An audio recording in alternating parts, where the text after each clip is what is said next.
नमस्कार दोस्तों, कैसे हो आप सभी। तो मैं आशा करता हूं कि आप सभी स्वस्थ होंगे, अपना ध्यान रख रहे होंगे। टीएनसी की एडवांस सीरीज में आप सभी का हार्दिक स्वागत और अभिनंदन करता हूं। दोस्तों, मेरा नाम है अवधेश कुमार और टीएनसी एडवांस सीरीज के अंदर हम बढ़ रहे हैं पीडियाट्रिक नर्सिंग। तो जैसे कि मैं आपको बता रहा हूं दोस्तों कि जो टीएनसी की जो एडवांस सीरीज है उसमें हमने बिल्कुल सिस्टमेटिक वे में जो मोस्टली की जो बुक है उसको कंप्लीट किया है।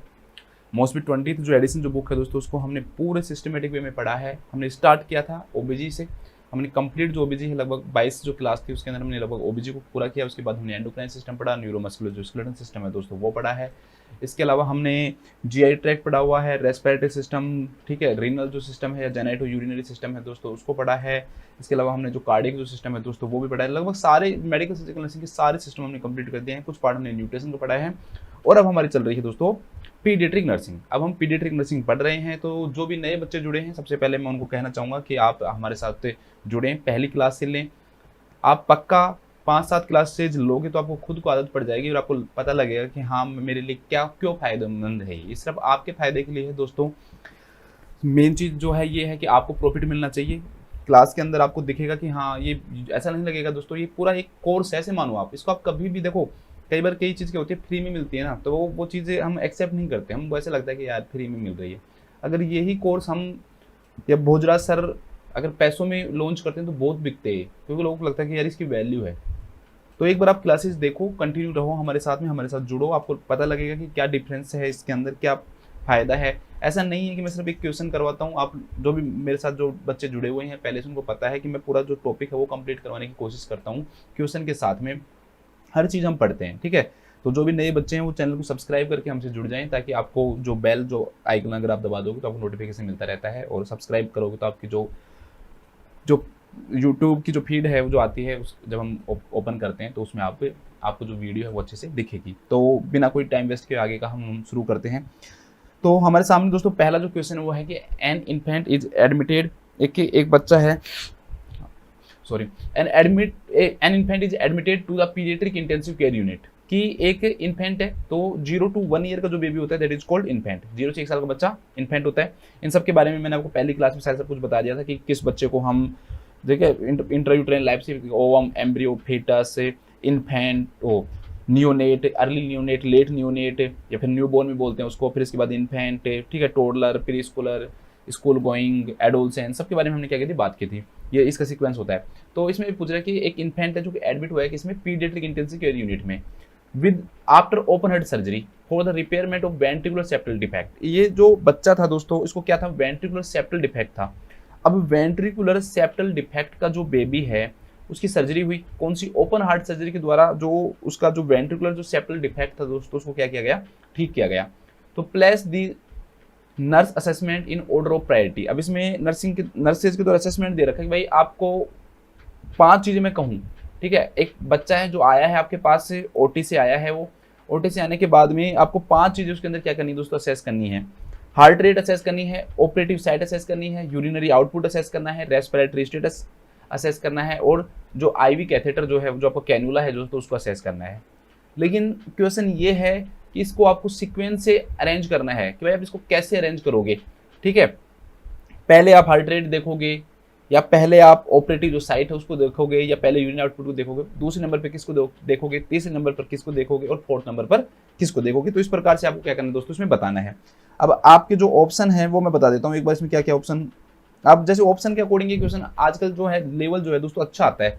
तो वो ऑप्शन के अकॉर्डिंग अगर वो क्वेश्चन देगा तो वो इस प्रकार से देगा, देखो जैसे वो आपको दे देगा 2 1 3 5 4, सेकंड दे देगा वो 4 1 3 2 5, थर्ड वो दे देगा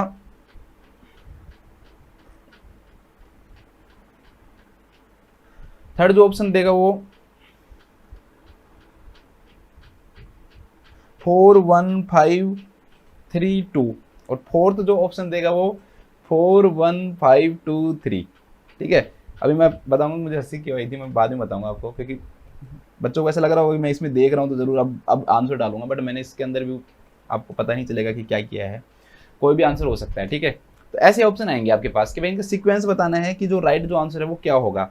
ए है, ए बी सी डी कर लो इसको, क्योंकि आगे वो लिखे हुए हैं, तो A B C D would be better options, A B C और डी, ठीक है। थोड़ा सा छोटा कर देता हूँ आपको दिख जाए। तो ये 4 ऑप्शन आपको दे रखे हैं। अब आपको इसका क्या बताना है दोस्तों, आंसर बताना है। तो एक बार हम बात करते हैं, बहुत इंपॉर्टेंट टॉपिक है दोस्तों ये। मैं एक्चुअली में पूरी क्लास लेके आऊँगा जिसमें मैं जो कॉन्जेनिटल जो हार्ट डिफेक्ट हैं जितने भी, उन सब के बारे में मैं बताऊँगा। साइनोटिक हो, एसाइनोटिक हो, ठीक है, सब जितने भी हैं दोस्तों उन सब के बारे में हम क्या करेंगे, डिस्कस करेंगे। लेकिन अभी के लिए क्या करूँगा मैं कि जो ये जो क्वेश्चन है उसी को मैं बताता हूँ अभी, वेंट्रिकुलर सेप्टल डिफेक्ट को, और बाद में हम पूरा सा अच्छे से मैं आपको क्या करूँगा, एक पूरी क्लास 2-3 घंटे की बनाऊंगा जिसमें हम पूरे जितने भी कॉन्जेनिटल जो हार्ट डिजीजेज हैं, कॉन्जेनिटल हार्ट जो डिफेक्ट है दोस्तों, उनके बारे में हम क्या करेंगे, डिस्कस करेंगे। तो बिना कोई टाइम वेस्ट किए इसको तो पूरा करते हैं कम से कम। अब हम पढ़ेंगे दोस्तों वेंट्रिकुलर सेप्टल डिफेक्ट के बारे में पढ़ेंगे, लेकिन मैं फिर भी आपको बेसिक मैं वो यहीं से तैयार कर देता हूँ। अगर बेसिक तैयार हो गया तो फिर आप बाकी की जो चीज़ें हैं दोस्तों उनको पढ़ने में आपको क्या नहीं आएगा, प्रॉब्लम नहीं आएगा। तो हम पहले बात करते हैं दोस्तों कि कॉन्जेनिटल हार्ट डिफेक्ट होते क्या हैं। पहले हम बात करेंगे कॉन्जेनिटल हार्ट डिजीज या कॉन्जेनिटल हार्ट जो डिफेक्ट होते हैं वो होते क्या हैं। तो कॉन्जेनिटल का मतलब क्या होगा दोस्तों, जब बच्चे का जो जन्म होगा तो जन्म के साथ ही वो सब चीज़ें क्या होती हैं, प्रेजेंट होती हैं। तो इसे हम किस नाम जानते हैं, कॉन्जेनिटल के नाम से जानते हैं। मतलब ऐसा नहीं हो रहा कि ये डिफेक्ट जन्म के बाद डेवलप हुए हों, ऐसा नहीं है। जब बच्चे का जो हार्ट है या उससे रिलेटेड जितनी भी जो स्ट्रक्चर्स हैं, जब उनका जब डेवलपमेंट हो रहा था तो उस डेवलपमेंट के दौरान ही, मतलब कि इंट्रा यूटेराइन लाइफ के अंदर ही दोस्तों ये डिजीजेज क्या हैं जो कि बनी थी। तो ये जो डिजीज है इनका जो कोज है दोस्तों वो क्या था कि हार्ट का जो डेवलपमेंट है, हार्ट का जो डेवलपमेंट है वो अच्छे से नहीं हो पाया, हार्ट का जो डेवलपमेंट है वो सही से नहीं हो पाया। मतलब कॉन्जेनिटल क्या हुआ, माल फॉर्मेशन हुआ, जिसके कारण क्या हुई दोस्तों, ये डिजीज डेवलप हुई। तो क्या है कॉन्जेनिटल हार्ट डिजीज, तो लिखो these are the diseases which are caused by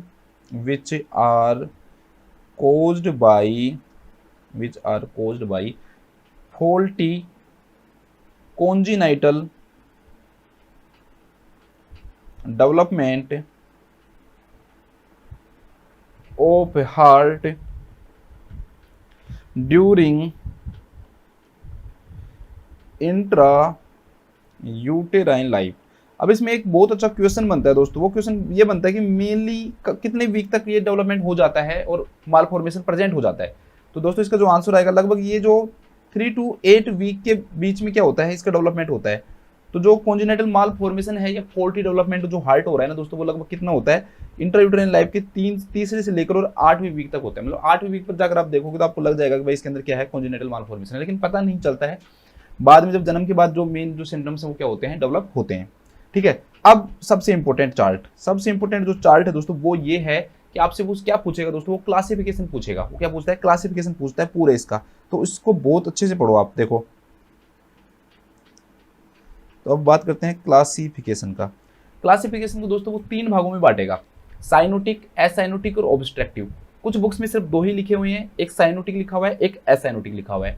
obstructive को भी उन्होंने किसमें जोड़ दिया, एसाइनोटिक में जोड़ दिया। तो अगर सिर्फ 2 आप क्लासिफिकेशन लोगे then obstructed will be counted as acyanotic, और अगर आप 3 लेते हो तो साइनोटिक, ऑब्स्ट्रक्टिव और एसाइनोटिक क्या होगा, आंसर होगा। तो 3 हो गए इसके अंदर। एक हो गया दोस्तों साइनोटिक, दूसरा हो गया आपका ऑब्स्ट्रक्टिव, और तीसरा हो गया दोस्तों आपका एसाइनोटिक। ये किसका है, कॉन्जेनिटल हार्ट जो डिफेक्ट है दोस्तों उनका क्या है, क्लासिफिकेशन है। कॉन्जेनिटल हार्ट डिजीज या कॉन्जेनिटल हार्ट जो डिफेक्ट है उनका क्या है, क्लासिफिकेशन है। इसमें साइनोटिक, ऑब्स्ट्रक्टिव और क्या होता है दोस्तों, एसाइनोटिक आता है। सबसे पहले हम ऑब्स्ट्रक्टिव और एसाइनोटिक की बात कर लेते हैं, तो ये बाकी की चीज जल्दी क्लियर हो जाएंगी। हाँ, इसमें एक चीज और लिखो, देखो साइनोसिस का क्या मतलब होता है। सीधी सी बात तो ये है, देखो कि अरे पेंसिल कैसे हो गया इतनी जल्दी। सीधी सी बात तो ये है कि दोस्तों ये हार्ट के क्या है, 4 चैम्बर हैं। पहले तो ये समझो, right atrium, left atrium, right ventricle और लेफ्ट वेंट्रिकल, ये 4 हैं। जन्म से पहले दोस्तों इनके अंदर क्या पाया जाता है, कम्युनिकेशन पाया जाता है। जन्म से पहले की बात कर रहे हैं हम। जैसे मान लो राइट एट्रियम और लेफ्ट एट्रियम, इसके बीच में क्या पाया जाएगा, फोरामेन ओवल पाया जाएगा। तो ये वाला जो पूरा हिस्सा होगा ये मैं राइट कह दूं, और ये वाला पूरा जो हिस्सा है दोस्तों इसको मैं क्या कह सकता हूँ, लेफ्ट कह सकता हूँ। लेफ्ट एट्रियम और लेफ्ट वेंट्रिकल को हम क्या बोल सकते हैं, लेफ्ट बोल सकते हैं। और राइट एट्रियम और राइट वेंट्रिकल को हम क्या बोल सकते हैं, राइट हिस्सा। जन्म से पहले क्या होता है, राइट एट्रियम और राइट वेंट्रिकल के बीच में क्या पाया जाता है, कम्युनिकेशन पाया जाता है। किसके थ्रू, राइट एट्रियम और लेफ्ट एट्रियम के बीच में कम्युनिकेशन पाया जाता है दोस्तों। किसके थ्रू, मेनली जो कम्युनिकेशन पाया जाता है that is due to foramen ovale. क्योंकि फोरामेन ओवल क्या होता है, प्रेजेंट होता है, जिससे राइट एट्रियम को जो ब्लड है वो किस में जाता है दोस्तों, आपका लेफ्ट एट्रियम में जाता है। लेकिन जन्म के बाद में क्या होता है दोस्तों, ये फोरामेन ओवल क्या हो जाता है, क्लोज हो जाता है। तो एक्चुअली में जन्म के बाद में ये जो सर्कुलेशन दोस्तों ये नहीं होना चाहिए। राइट एट्रियम से लेफ्ट एट्रियम डायरेक्ट कोई या फिर राइट वेंट्रिकल लेफ्ट वेंट्रिकल के बीच में कोई सर्कुलेशन नहीं होना चाहिए। दूसरी बात क्या होता है दोस्तों कि राइट एट्रियम और राइट वेंट्रिकल के अंदर जो ब्लड आता है वो सुपीरियर वेना कावा और इंफीरियर वेना कावा से आता है। सुपीरियर वेना कावा और इंफीरियर वेना कावा से आने के कारण हम कह सकते हैं कि राइट साइड का जो ब्लड है वो क्या होता है, मेनली डीऑक्सीजनेटेड होता है। क्या होता है? डीऑक्सीजनेटेड। ठीक है। और अगर हम बात करें, डीऑक्सीजनेटेड लिखा है, सिर्फ डी लिखा है, कुछ नहीं लिखा। इसके बाद में हम बात करें कि लेफ्ट एट्रियम और लेफ्ट वेंट्रिकल में भी पूछे दोस्तों तो हम कह सकते हैं कि भाई ये हार्ट से आता है। 4 पल्मोनरी जो वेन है दोस्तों वो इसको लेके आती हैं, सॉरी हार्ट बोल रहा हूं मैं, लंग से आता है। ठीक है, 4 पल्मोनरी वेन जो इसको लेके आती हैं और हार्ट में पहुंचाती हैं। तो ये जो ब्लड है ना दोस्तों ये क्या होता है आपका, मैंने देखो उसको ब्लू से बनाया है, इसको मैंने रेड से बनाया है, तो इसको समझना मैं क्यों बना रहा हूँ ये। तो ये जो ब्लड है ना दोस्तों ये क्या होता है, ऑक्सीजनेटेड होता है। और ये जो ब्लड होता है दोस्तों आपका ये क्या होता है, डीऑक्सीजनेटेड होता है। तो एक तरफ जो ब्लड हो गया वो ऑक्सीजनेटेड हो गया, लेफ्ट साइड का ब्लड है वो ऑक्सीजनेटेड है, और राइट साइड का जो ब्लड है दोस्तों वो क्या है आपका, डीऑक्सीजनेटेड है। अब कई बार क्वेश्चन में वो साइनोटिक और एसाइनोटिक न लिखे तो आप ये सोचो कि अगर राइट साइड का ब्लड लेफ्ट साइड में जाएगा, देखो इसके बाद ये भी समझो कि लेफ्ट वेंट्रिकल से क्या निकलता है दोस्तों, अरोटा निकलता है। और अरोटा जो है वो पूरी बॉडी को ब्लड की क्या करता है दोस्तों, सप्लाई करता है। अरोटा क्या करता है, पूरी बॉडी को ब्लड की सप्लाई करता है। अब आप ये सोचो कि राइट, जन्म के बाद मैंने कहा कि राइट साइड से और लेफ्ट साइड के बीच में कोई भी कम्युनिकेशन नहीं है, लेकिन कोई भी ऐसी डिजीज प्रेजेंट हो कि राइट साइड से और लेफ्ट साइड के बीच में क्या हो जाए दोस्तों, कम्युनिकेशन हो जाए। क्या हो जाए दोस्तों, कम्युनिकेशन हो जाए। तो अब सिंपल सी बात ये हो जाएगी कि भाई राइट साइड से और लेफ्ट साइड के बीच में अगर क्या होगा दोस्तों, कम्युनिकेशन होगा, ब्लड ऐसे जाए, ब्लड का जो फ्लो है ना दोस्तों वो इस प्रकार से हो कि राइट से लेफ्ट की तरफ जाए। तो सिंपल सी बात है, जब राइट से लेफ्ट की तरफ जो कम्युनिकेशन है वो बना है, जिसे हम संट बोलेंगे कि एक नया रास्ता बन गया। संट का मतलब क्या होगा, एक बाईपास बन गया। ठीक है, क्या बन गया, एक बाईपास बन गया, छोटा रास्ता बन गया। तो राइट से और जब लेफ्ट की तरफ जा रहा है तो हम कहेंगे कि डीऑक्सीजनेटेड जो ब्लड है ना वो ऑक्सीजनेटेड ब्लड में मिक्स होगा। जब ब्लड ऑक्सीजनेटेड ब्लड के अंदर मिक्स होगा, डीऑक्सीजनेटेड ब्लड होगा, और यही क्या जाएगा दोस्तों, बॉडी में जाएगा। तो इसका मतलब ये कह सकता हूं, मैं कह सकता हूं या नहीं कह सकता कि जब ब्लड राइट से लेफ्ट में जाएगा तो जो डीऑक्सीजनेटेड ब्लड रहेगा और डीऑक्सीजनेटेड ब्लड ज्यादा होगा तो उसके कारण क्या होगा, साइनोसिस डेवलप होगा। क्या होगा दोस्तों, साइनोसिस डेवलप होगा। तो राइट टू लेफ्ट शंट को मैं ये कह सकता हूं कि ये साइनोटिक हार्ट डिजीज है। राइट टू लेफ्ट शंट को मैं साइनोटिक हार्ट डिजीज बोल सकता हूं या नहीं बोल सकता, तो आपको सर बोल सकते हो। तो कई बार साइनोटिक नहीं लिखकर वो ये भी लिख सकता है दोस्तों कि ये जो शंट है ये कौन सा है दोस्तों, राइट टू लेफ्ट शंट है। दूसरा दोस्तों मान लो कि जो सर्कुलेशन है वो, दूसरा बना देता हूं मैं एक,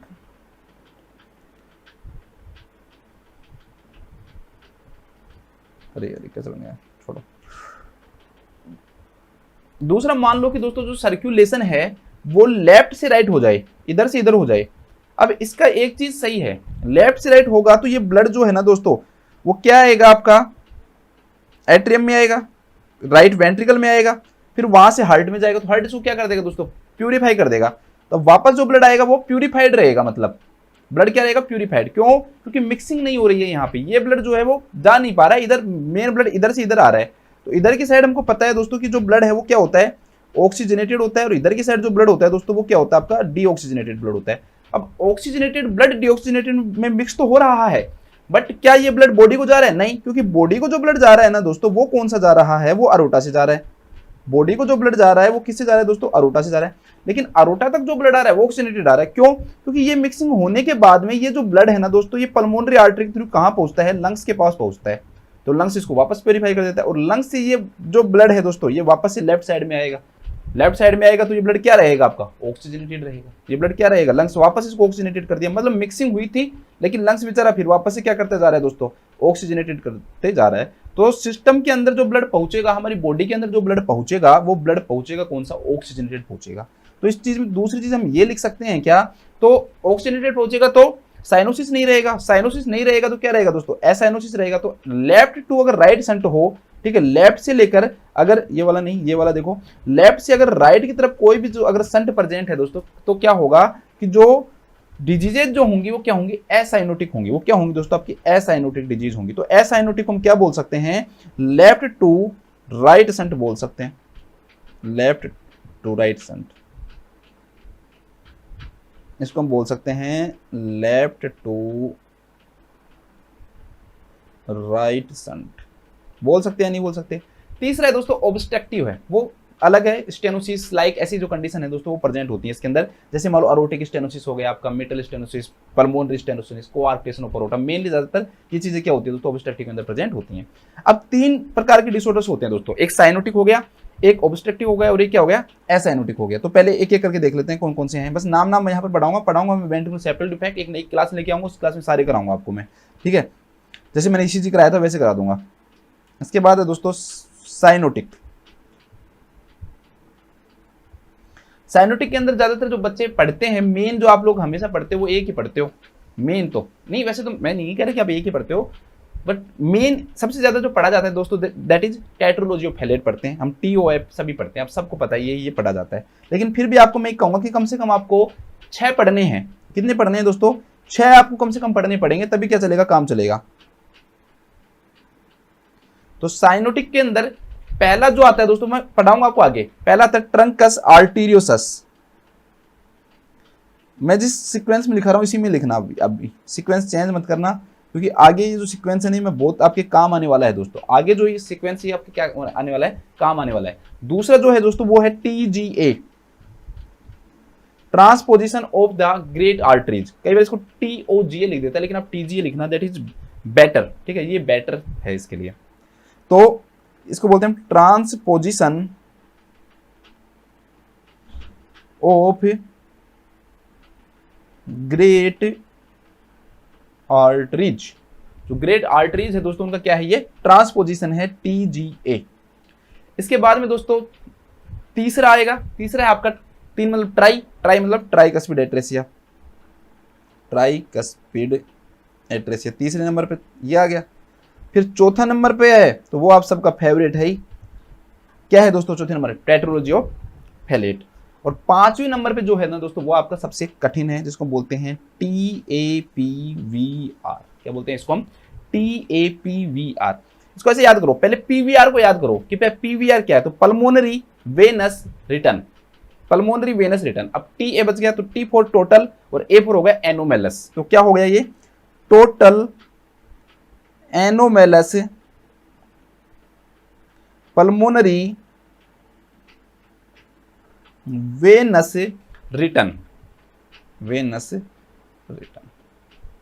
ये टेट्रोलॉजी ऑफ फेलेट है शायद, ये तो शायद किसी को बताने की जरूरत नहीं पड़नी चाहिए, क्योंकि जब आप नर्सिंग करते हो तो उस समय इसी की बात की जाती है, ठीक है।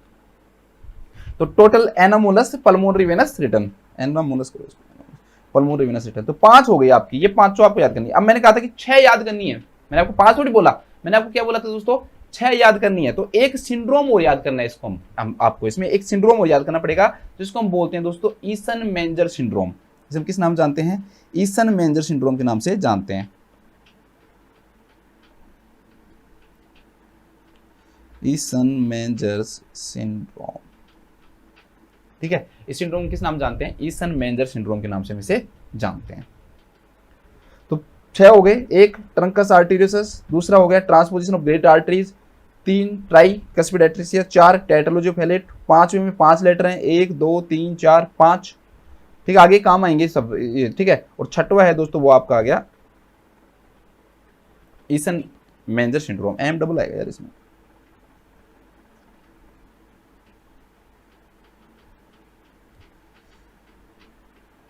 ईसन मेंजर सिंड्रोम, EISEMM आएगा इसके अंदर, ठीक है, ME आता है, ईसन मेंजर सिंड्रोम। तो ये 6 आपको इसमें याद रखने हैं, आगे मैं जब वो पढ़ाऊंगा तब आपको मैं वो अच्छे से करा दूंगा। तो ये हो गया आपका साइनोटिक। फिर मैं पहला एसाइनोटिक बताऊंगा और फिर आपको मैं बताऊंगा आपकी ऑब्स्ट्रक्टिव। तो सेकंड आता है आपका एसाइनोटिक। सेकंड क्या आता है दोस्तों आपका, एसाइनोटिक आता है। अब एसाइनोटिक के अंदर देखो, एसाइनोटिक तो बहुत सिंपल है, शायद सबने इसके बारे में सुना हुआ होता है। पहला तो आपका ये VSD वेंट्रिकुलर जो सेप्टल डिफेक्ट है ये, फिर वेंट्रिकल्स के अलावा किस में होगा दोस्तों, एट्रियल में होगा, और एक होगा आपका पेटेंट डक्टस आर्टेरियोसस। बस 3 याद कर लो आप तो, ठीक है। पाव, बड़ा पाव याद रख लो कि एसाइनोटिक क्या है, बड़ा पाव है, ऐसे याद रख सकते हो ना, बड़ा पाव, PDA AST और VSD। कि एसाइनोटिक का मतलब बड़ा पाव, एसाइनोटिक मतलब बड़ा पाव, याद रखना, ठीक है। तो VSD, AST और PD आ जाएंगे। थर्ड है आपका ऑब्स्ट्रक्टिव। ऑब्स्ट्रक्टिव में मेन आप एक ही पढ़ते हो, लेकिन सारे और भी पता है आपको, इसमें बहुत सारे डिजीजेज हैं। अगर आप साइनोटिक को देखोगे ना तो साइनोटिक में बहुत सारी हैं, लेकिन हम सारी पढ़ने का कोई फायदा नहीं है हमारा, तब मैं नहीं पढ़ाता आपको। नहीं तो बहुत सारी जो डिजीजेज हैं दोस्तों वो इसके अंदर आती हैं। ऑब्स्ट्रक्टिव के अंदर लिखो अरोटिक स्टेनोसिस, पल्मोनरी स्टेनोसिस,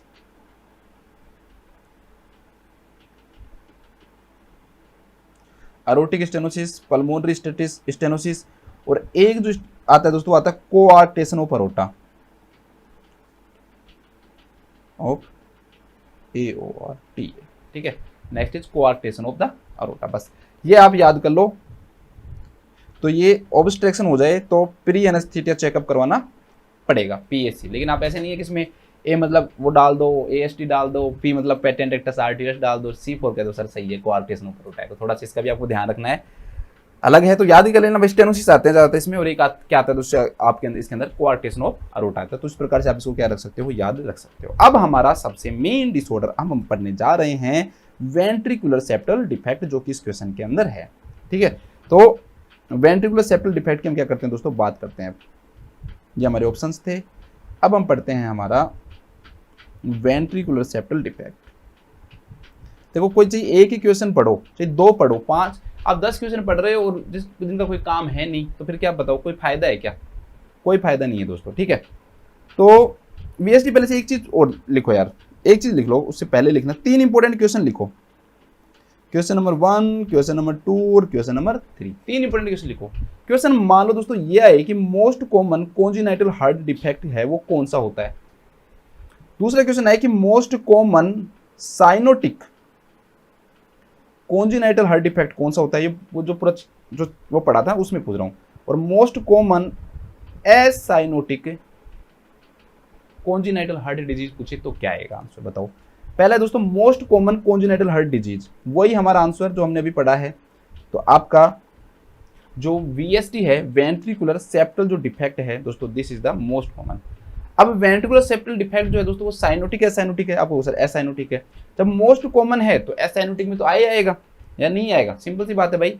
जब मोस्ट कॉमन है तो एसाइनोटिक में आएगा, तो ये मोस्ट एसाइनोटिक भी है और most common congenital heart defect भी है। अब क्वेश्चन आएगा मोस्ट कॉमन साइनोटिक। अब साइनोटिक में तो VSD को आप घुस नहीं सकते ना, तो साइनोटिक के अंदर ये आता है मोस्ट कॉमन में दोस्तों टेट्रोलॉजी ऑफ फैलेट, जिसको आप सबसे ज्यादा सुनते हो। तो 3 क्वेश्चन है, बहुत इंपॉर्टेंट है तीनों, कि मोस्ट कॉमन कौन सा है, मोस्ट कॉमन साइनोटिक कौन सा है और मोस्ट कॉमन एसाइनोटिक कौन सा। तो इन तीनों में से कुछ भी वो पूछ सकता है आपसे, तीनों में से कोई भी पूछ सकता है। तो आपको क्या होना चाहिए दोस्तों, पता होना चाहिए। अब हम बात करते हैं आपके किसकी, VSD की बात करते हैं। वेंट्रिकुलर सेप्टल जो डिफेक्ट है दोस्तों उसकी क्या करते हैं, बात करते हैं। अब हम दोस्तों VSD देखते हैं, वेंट्रिकुलर सेप्टल डिफेक्ट देखते हैं। देखो अब थोड़ा सा खड़े होकर पढ़ाता हूं आज आपको मैं, फिर हम डिस्कस करते हैं इस बारे में। देखो वेंट्रिकुलर जो सेप्टल जो डिफेक्ट होगा, पहले 2 क्वेश्चन तो क्या बनेंगे सीधे सीधे कि भाई वेंट्रिकुलर सेप्टल डिफेक्ट जो है वो most common congenital heart defect है। और दूसरा क्या होगा कि जो वेंट्रिकुलर जो सेप्टल जो डिफेक्ट है दोस्तों वो क्या है आपका, कि most common acyanotic congenital heart defect है, ठीक है। मोस्ट कॉमन भी है और एसाइनोटिक में है। साइनोटिक के अंदर टेट्रोलॉजी ऑफ फैलेट है, मैंने आपको बता दिया। अब आपको देखो एक चीज समझो कि भाई वेंट्रिकुलर सेप्टल डिफेक्ट के अंदर होगा क्या, कि वेंट्रिकुलर सेप्टल डिफेक्ट के अंदर भाई वेंट्रिकल जो हैं आपके राइट और लेफ्ट, इनके बीच में क्या होगा दोस्तों, कम्युनिकेशन होगा, ठीक है। राइट और लेफ्ट जो है दोस्तों उसके बीच में क्या होगा, आपका कम्युनिकेशन होगा। राइट और लेफ्ट के बीच में क्या होगा दोस्तों, कम्युनिकेशन होगा। मैं इसे कोशिश कर रहा हूं ताकि आगे जो इमेजेस आएंगे उनको अच्छे से समझा सकूं। अभी मेरे थोड़ी स्टार्टिंग है इसमें, तो थोड़ा सा समझना। राइट और लेफ्ट के बीच में क्या होगा, कम्युनिकेशन होगा। अब यहां पर आपके दिमाग में है ना 2 क्वेश्चन होने चाहिए, एक क्वेश्चन जरूर अराइज होना चाहिए। ये क्वेश्चन जो अराइज होना चाहिए दोस्तों ये होना चाहिए कि सर आप एक बात बता रहे हो कि भाई राइट और जो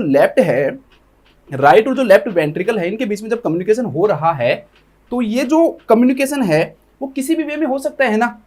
आप बता रहे हो कि भाई वेंट्रिकुलर जो सेप्टल डिफेक्ट है वो क्या है, एक एसाइनोटिक डिजीज है।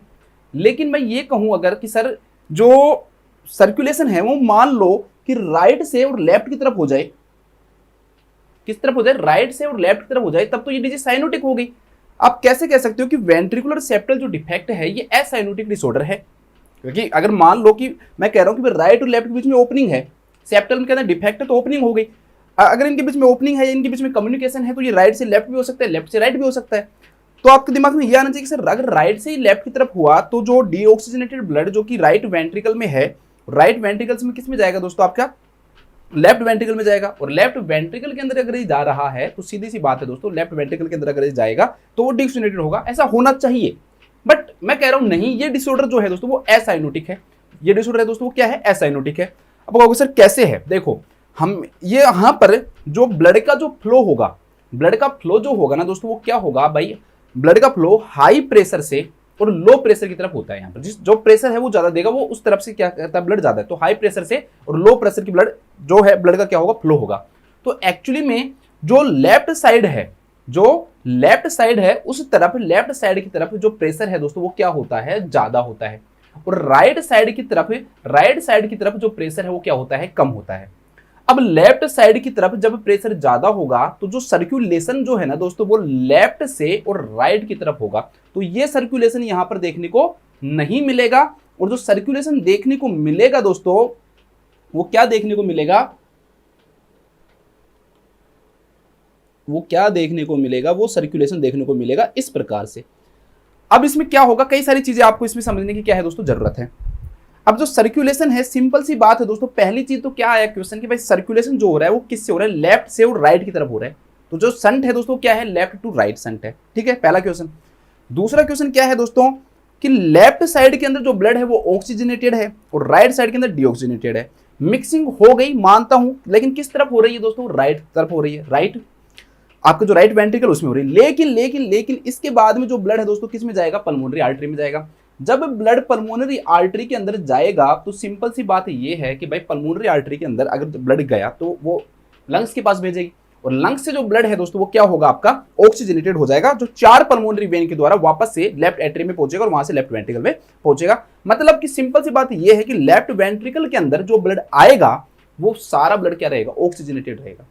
क्यों, क्योंकि मिक्सिंग हो रही है, लेकिन वो किससे हो रही है, लेफ्ट से राइट की तरफ हो रही है, और लंग्स जो है उसको वापस से क्या कर देता है, ऑक्सीजनेटेड कर देता है। इसलिए यहां पर जो ब्लड अरोटा के अंदर जाएगा, अरोटा के अंदर जाने वाला ब्लड क्या होगा दोस्तों, ऑक्सीजनेटेड होगा। क्या होगा दोस्तों, ऑक्सीजनेटेड होगा। अब देखो कुछ इंपॉर्टेंट चीजें और बात करते हैं। पहली बात इंपॉर्टेंट दोस्तों ये है कि ये जो डिसऑर्डर है, अगर हम बात करें इसकी डेफिनेशन की, तो देयर इज ए ओपनिंग और communication that is found between two ventricle. दो वेंट्रिकल के बीच में कम्युनिकेशन है। कम्युनिकेशन भी कैसा है, लेफ्ट टू राइट संट है। कैसा है, लेफ्ट टू राइट संट है। दूसरा दोस्तों ये माना गया है, इसका जो इंसिडेंस है वो देखा गया है कि जो ये इंसिडेंस में ये जो डिसऑर्डर है ये फीमेल्स के अंदर ज्यादा होता है as compare to males. Males की तुलना में फीमेल के अंदर ये जो डिसऑर्डर है दोस्तों ये क्या होता है, ज्यादा देखने को मिलता है। अब एक चीज और समझो, अब आपको क्या होगा दोस्तों कि लेफ्ट से जब राइट की तरफ फ्लो होगा, क्या कि नॉर्मल किसी भी बच्चे के अंदर, नॉर्मल किसी भी पर्सन के अंदर जन्म के बाद में क्या कोई ऐसा फ्लो होता है? आप कहोगे सर नहीं होता। भाई जब ऐसा फ्लो ही नहीं होता तो सिंपल सी बात यह है कि कोई जब हम स्टेथोस्कोप लगाकर सुनेंगे तो क्या वो साउंड रहेगी? नहीं, ये अलग साउंड है। ये क्या है दोस्तों, आपकी अलग साउंड है ये। तो इसे हम यहां पर ये जो साउंड है ना दोस्तों ये अलग साउंड होती है, तो एक नई साउंड प्रोड्यूस होगी जिसे हम मरमर या फिर सिस्टोलिक थ्रिल के नाम से जानते हैं। ठीक है, जैसे मरमर या सिस्टोलिक जो थ्रिल है वो साउंड क्या होगी, प्रोड्यूस होगी। तो सिंपल सा क्वेश्चन बनता है कि भाई कौन सी साउंड वीएसडी के अंदर क्या होती है दोस्तों, प्रोड्यूस होती है। और इसके बारे में मैं आपको लिखाऊंगा, तब आपके बारे में और डिस्कस करेंगे इसके बारे में। नेक्स्ट क्या चीज है दोस्तों, मैं ये कहूं आपसे कि भाई पल्मोनरी जो ब्लड फ्लो है, मतलब कि लंग्स के पास जाने वाला जो ब्लड फ्लो है वो ज्यादा होगा या कम होगा? तो देखो नॉर्मल कंडीशन में अगर मान लो वेंट्रिकुलर सेप्टल डिफेक्ट नहीं होता तो क्या होता दोस्तों, सुपीरियर वेना कावा और इंफीरियर वेना कावा ब्लड को लेके आती, और वो ब्लड क्या किसके पास जाता दोस्तों, आपके लंग्स के पास जाता। लेकिन यहां पर जो ब्लड है वो ऐड हो रहा है, सुपीरियर वेना कावा और इंफीरियर वेना कावा जो ब्लड को लेके आ रहे हैं वो तो है ही, साथ में ये जो ऑक्सीजनेटेड होने के बाद में ये जो ब्लड है दोस्तों ये आपका जो लेफ्ट वेंट्रिकल में आ गया, उससे जो कम्युनिकेशन है, लेफ्ट वेंट्रिकल से जो कम्युनिकेशन है, ये ब्लड भी किस में आ रहा है दोस्तों, आपका राइट वेंट्रिकल में, और ये ब्लड भी किस में जा रहा है दोस्तों, आपका पल्मोनरी सर्कुलेशन में। तो पल्मोनरी सर्कुलेशन के अंदर सुपीरियर वेना कावा और इंफीरियर वेना कावा का ब्लड तो जा ही रहा है, साथ में जो लंग्स ने जो ब्लड ऑक्सीजनेटेड कर दिया उसकी कुछ अमाउंट भी दोस्तों यहां से ये ब्लड जो है वो यहां पे आ रहा है। अब इससे क्या होगा भाई, इससे पल्मोनरी जो ब्लड फ्लो है दोस्तों वो बढ़ेगा। अब ये बहुत इंपॉर्टेंट है, पल्मोनरी ब्लड फ्लो जब हम एक्सरे जब फाइंडिंग करते हैं तो उसके अंदर एक्सरे फाइंडिंग के अंदर जो वेसल्स जो हैं दोस्तों वो ब्लड फ्लो जब इंक्रीज होता है तो वो दिखाई देती है, अच्छी से दिखाई देती है। तो जो पल्मोनरी ब्लड फ्लो है दोस्तों वो क्या होगा, ज्यादा दिखाई देगा। नेक्स्ट जो क्वेश्चन है दोस्तों वो आपके दिमाग में ये होना चाहिए कि भाई चेस्ट इन्फेक्शन के या डिजनिया के जो चांसेस है वो कम होंगे या ज्यादा होंगे। तो सिंपल सी बात ये है कि दोस्तों फ्लूइड ज्यादा जा रहा है लंग्स के पास में, तो डिजनिया के चांसेस क्या होंगे दोस्तों, ज्यादा होंगे। तो एक्चुअली में डिजनिया के चांसेस होंगे वो भी ज्यादा होंगे। ठीक है, एक क्या होगा दोस्तों कि जो ब्लड कार्डियक आउटपुट की अगर हम बात करें या स्ट्रोक वॉल्यूम की हम बात करें तो क्या उतना स्ट्रोक वॉल्यूम यहां पर पहुंच पाएगा, क्या इतना स्ट्रोक वॉल्यूम जितना पहुंचना चाहिए क्या इतना स्ट्रोक वॉल्यूम यहां पर पहुंच पाएगा, क्या आप ये बताओ। तो आप कहोगे कि सर जितना जाना चाहिए था उतना तो नहीं जा पा रहा। क्यों नहीं जा पा रहा, क्योंकि कुछ जो अमाउंट है जो कि किसके अंदर जानी चाहिए थी, आपके अरोटा के अंदर जानी चाहिए थी, वो अमाउंट कहां आ गई दोस्तों, इधर की साइड आपके राइट वेंट्रिकल में आ गई। अब राइट वेंट्रिकल के अंदर जब ब्लड आ गया तो इधर जो ब्लड की जो अमाउंट है दोस्तों वो क्या होगी, कम होगी, तो कार्डियक आउटपुट गिरेगा। इसके अलावा दोस्तों पर्सन के अंदर क्या होगा, यहाँ पे कार्डियक आउटपुट गिरेगा तो बॉडी जो है वो रेस्पॉन्ड करती है। तो पाल्पिटेशंस जो हैं वो भी क्या होते हैं दोस्तों, पाल्पिटेशन के भी यहाँ पर क्या आते हैं, साइन देखने को मिलते हैं, पाल्पिटेशन भी क्या होगा, देखने को मिलेगा। तो बहुत सारे ऐसे सिम्टम्स हैं, कुछ सिम्टम्स की हम और बात करेंगे, इनके बारे में अब एक बार हम लिख लेते हैं VSD के बारे में। और एक मुझे कमेंट करके आप ये बताओ कि जैसे मैं खड़े होकर ये बताता हूँ वैसे सही लगता है या फिर बस बैठा रहूँ। ठीक है, आप अगर चाहोगे तो मैं थोड़ा सा धीरे धीरे जब इमेजेस और आएंगे ना, ये तो चलो इसमें इमेज थी नहीं तो वो और अच्छे से एक्सप्लेन कर पाएंगे हम और इसको थोड़ा सा और बेटर बनाएंगे, धीरे धीरे टेक्निकल जो चीज़ें हैं वो इंप्रूव होंगी तो ये पूरी स्क्रीन पे आ जाएगा, तो इसमें ऐसी प्रॉब्लम नहीं आएगी इसे बताने में थोड़ा। ठीक है, तो अब एक बार लिख लो आप, एक बार आप इसको लिख लो VSD को। तो VSD का पहला पॉइंट क्या हो गया दोस्तों, VSD का पहला पॉइंट तो सिंपल सा ये हो गया कि भाई VSD जो है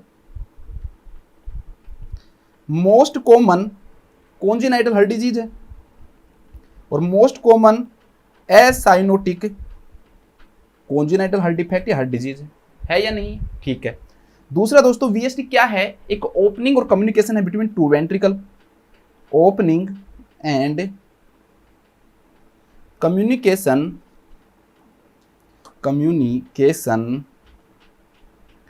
बिटवीन टू वेंट्रिकल्स। किस तरफ है, तो लेफ्ट टू राइट है, तो लेफ्ट टू राइट शंट है।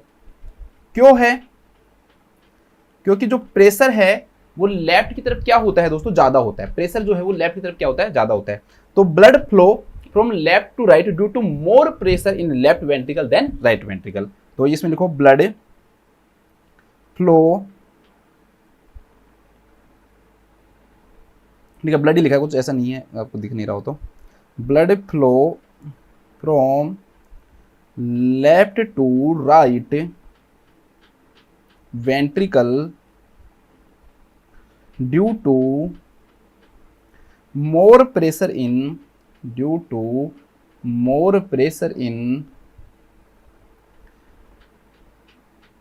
right ventricle than left, sorry, more in left ventricle than right, in a left ventricle than right। ठीक है, लेफ्ट वेंट्रिकल के अंदर जो प्रेशर है वो ज्यादा होगा।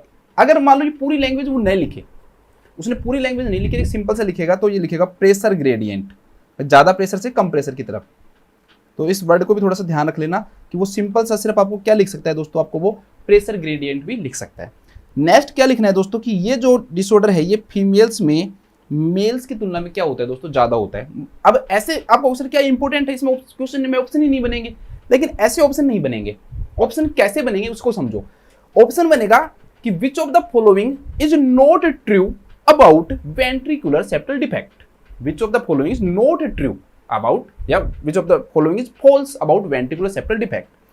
ऑप्शन ए में देगा कि it is the most common congenital heart disease. Second में लिखेगा it is the most common acyanotic congenital heart disease. Option third में वो लिखेगा कि the flow of blood is from left to right side, the flow of blood is from left to right side, मतलब left to right shunt. Option D में लिखेगा it is found more in males than females. पता हो क्या आएगा, simple सी बात। तो इसलिए है ना, कई बार छोटे छोटे ऑप्शन जो हैं वो भी आपके लिए क्या हो जाते हैं दोस्तों, जरूरी हो जाते हैं। आप समझते हो यार इसका क्या काम है, कुछ लेना देना इसका है नहीं, लेकिन ये चीजें भी क्या होती हैं दोस्तों, इंपॉर्टेंट हो जाती, ये चीजें भी क्या हो जाती हैं, इंपॉर्टेंट हो जाती हैं। अब हम इसके क्लिनिकल मैनिफेस्टेशंस पढ़ लेते हैं, थोड़ी सी इसके क्या पढ़ लेते हैं, क्लिनिकल मैनिफेस्टेशन पढ़ लेते हैं। अगर हम क्लिनिकल मैनिफेस्टेशन बात करें तो सिंपल चीजें पढ़ते हैं पहले। सिंपल सी चीजें में क्या होगा दोस्तों, जब जो ब्लड का जो फ्लो है वो लेफ्ट टू राइट होगा, तो नॉर्मल पर्सन में तो ये होता नहीं है, तो कुछ अलग जो साउंड है दोस्तों वो सुनाई देगी। इसे हम पैन सिस्टोलिक मरमर या एंड सिस्टोलिक थ्रिल के नाम से जानते हैं।